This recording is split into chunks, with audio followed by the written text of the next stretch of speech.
Hello बच्चों, चलिए आज नया टॉपिक स्टार्ट करते हैं आप लोगों के लिए। ट्रांसफार्मर।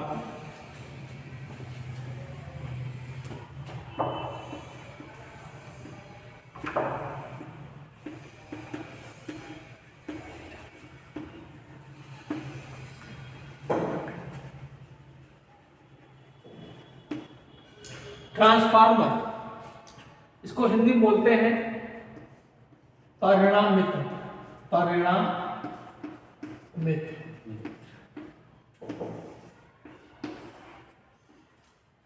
देखिए, जो ट्रांसफार्मर है इलेक्ट्रिकल मशीन का बहुत ही इंपॉर्टेंट टॉपिक है,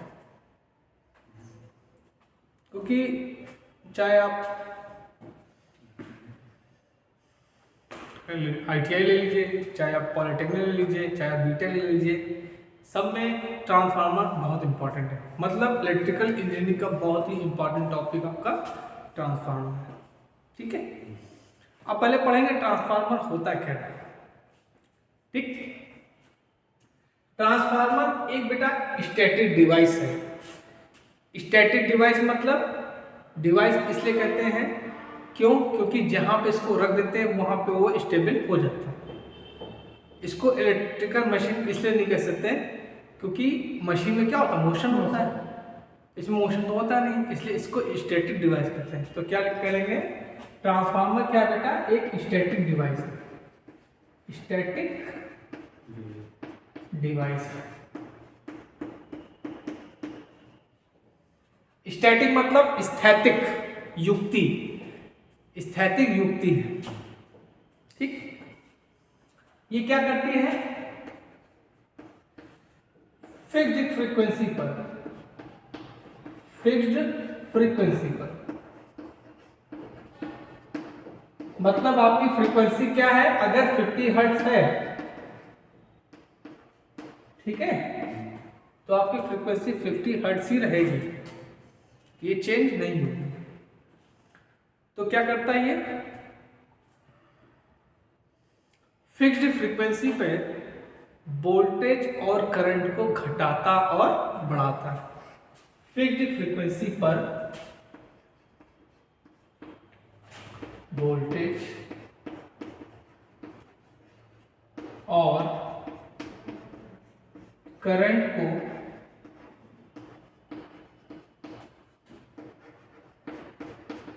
घटाता और बढ़ाता है।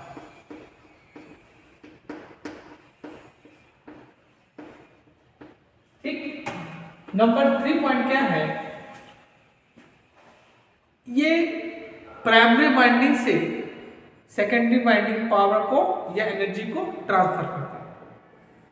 ठीक है, ये क्या करेगा, पावर को ट्रांसफर करता है।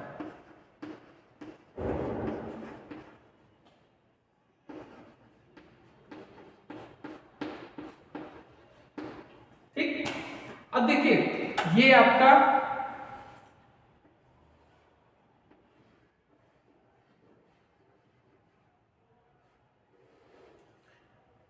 ये आपका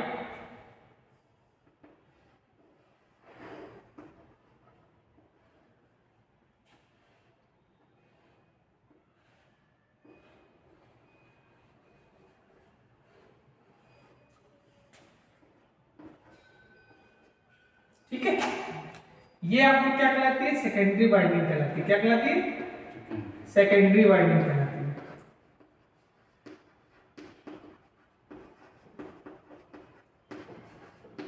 ये आपकी प्राइमरी वाइंडिंग होती है।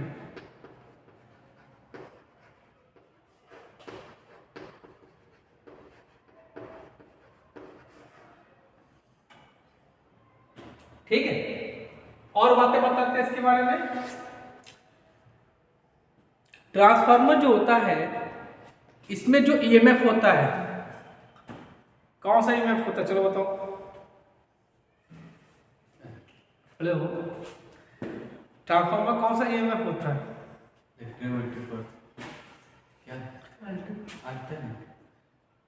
ट्रांसफार्मर में कौन सा ईएमएफ यूज होता है, बैठ जाओ। देखो, एक होता है स्टैटिक ईएमएफ, एक होता है डायनेमिक ईएमएफ।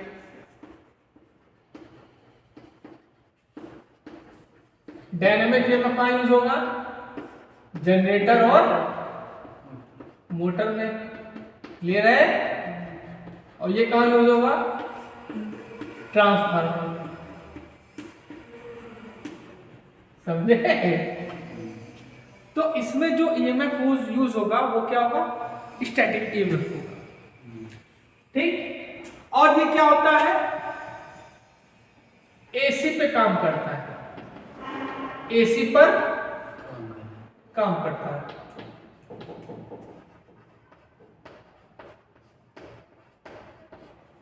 अगर हम इसको डीसी सप्लाई दे देंगे तो इसकी वाइंडिंग प्राइमरी क्या हो जाएगी? जल जाएगी।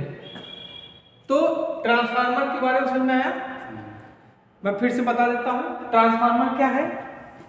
एक स्टैटिक डिवाइस है, ठीक, जो फिक्स्ड फ्रीक्वेंसी पर वोल्टेज और करंट को घटाता और बढ़ाता है, पावर को ट्रांसफर करता है।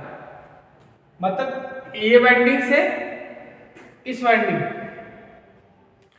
इस वाइंडिंग से इस वाइंडिंग को क्या करता है? पावर को ट्रांसफर करता है। अच्छा, एक चीज और बताओ, तुम लोग पढ़े होंगे तो, दोनों वाइंडिंग के बीच में रेजिस्टेंस कितना होता है? इनफाइनाइट होता है। एक बात और याद रखिएगा बच्चों, ये जो दो वाइंडिंग हैं इनके बीच जो रेजिस्टेंस होता है वो अनंत होता है। तो अगला पॉइंट क्या होगा? दोनों वाइंडिंग के बीच रेजिस्टेंस अनंत होता है।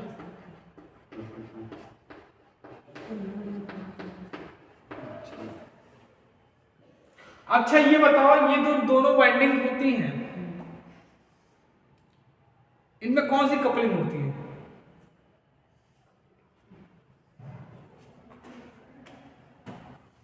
म्यूचुअल कपलिंग होती है यार, म्यूचुअल कपलिंग होती है। तो सब बताया, तुम भूल गए क्या? अच्छा, अब बात करते हैं इसका वर्किंग प्रिंसिपल, किस पे काम करता है ट्रांसफार्मर?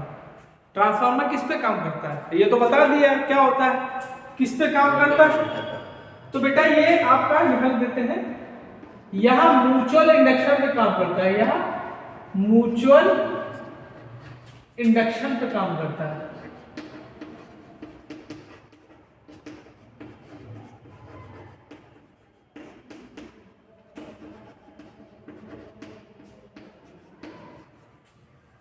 ठीक, म्यूचुअल इंडक्शन मतलब अगर इसमें ईएमएफ इंड्यूस होगा तो वही ईएमएफ इसी वाइंडिंग से भी लिंक होगा, ठीक। सॉरी, इसमें अगर फ्लक्स उत्पन्न होगा तो इसका फ्लक्स क्या होगा? इसकी वाइंडिंग से भी लिंक होगा, जिसके कारण इसमें भी ईएमएफ उत्पन्न हो जाएगा, ठीक। तो आज हमने आपको क्या बताया, ट्रांसफार्मर क्या है और किस सिद्धांत पे कार्य करता है, ठीक है। नेक्स्ट